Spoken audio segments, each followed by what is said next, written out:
દુનિયા એમને સિંગર તરીકે જોવે. જી અમે જ્યારે પહેલી વાર મળ્યા હતા ત્યારે એવું કે ને અમુક વસ્તુ તમને યાદ ના હોય કે ક્યારે મિત્ર બન્યા, હા ક્યારે અમે એટલા ક્લોઝ થઈ ગયા. ક્લોઝ બન્યા કે એટલા ફ્રેન્ડશિપ કે તમે એવું સમજો કોન્ટેન્ટ બનાવ્યું, એવું કોઈ વસ્તુની કહે ને કે રીત ના હોય.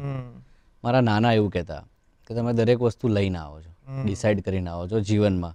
જી તમે પેદા થાઓ ને ત્યારે તમને એવું કહી દે કે આ તમારા માસી છે, આ તમારા ફઈ છે, આ તમારા બા છે. પણ મિત્રતા એવી વસ્તુ છે ને બહુ સ્પિરિચ્યુઅલ છે. મને તો આવું કીધું હતું કે તમને ના ખબર હોય પણ તમે હવે એ ઓટોમેટિક થશે. થઈ જાય.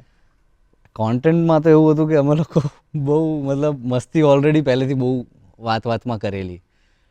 અમે ક્યારે કહેવાય ને કે એમને એ સિંગર છે તો એવી રીતે નહીં કે એમને હું કોન્ટેન્ટ ક્રિએટર છું તો એવું નહીં. અમે લોકો એમને બહુ વાતો કરતા હતા, મસ્તી કરતા હતા. તો પહેલેથી પેલું કહેવાય ને કે વાઇબ મેચ, વાઇબ મેચ થઈ ગઈ હતી. એ ટાઈપનું હતું. ત્યારે જઈને અમે એ ફન જે રિયલ લાઈફમાં અમે મસ્તી કરતા હતા એ થોડું કેમેરા પર લાયા, થોડું સ્ક્રિપ્ટિંગ કર્યું. એમાં આદિત્યભાઈનો બી આઈડિયા બહુ સારા હતા.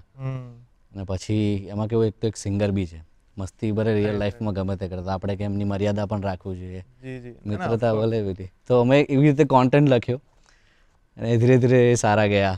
એમને એ બી બહુ ફન પર્સનાલિટી.